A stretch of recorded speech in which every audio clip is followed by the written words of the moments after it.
La Genèse 1, 1-24. Au commencement, Dieu créa Aristote. La terre tombait inévitablement. Le feu montait inéluctablement. L'éther tournait éternellement. La terre était au centre du monde, immuablement.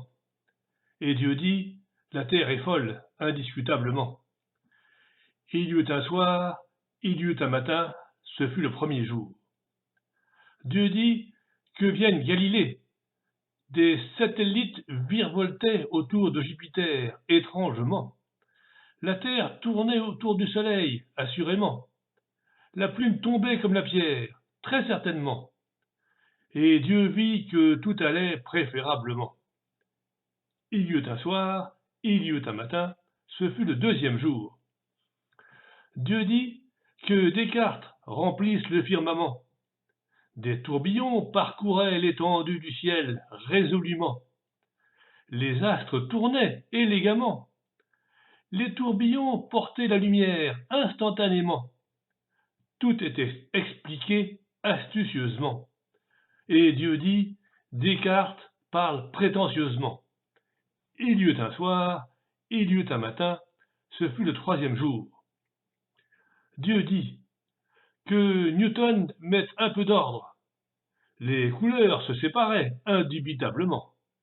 La lumière se propageait précipitamment. Les corps s'attiraient inexorablement, et Dieu appela l'attraction gravitation. Il y eut un soir, il y eut un matin, ce fut le quatrième jour.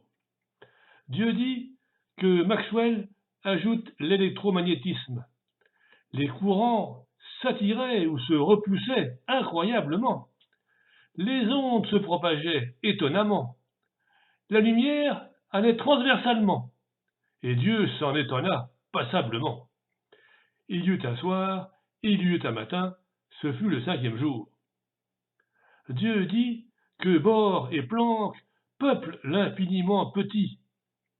Tout était quantifié remarquablement. Les photons illuminaient le firmament très joyeusement.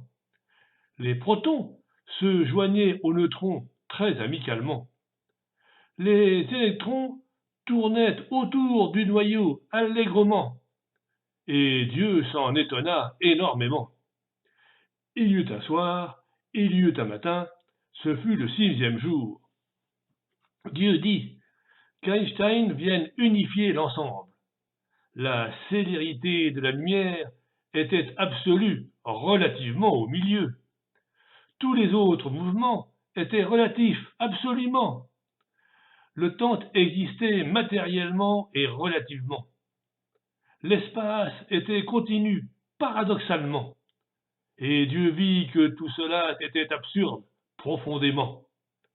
Mais Dieu se rappela que c'était le septième jour. Et Dieu dit que tout retourne au commencement. Dieu se reposa au septième jour de toute son œuvre, qui était à refaire, finalement. Mais sans l'aide des hommes, évidemment.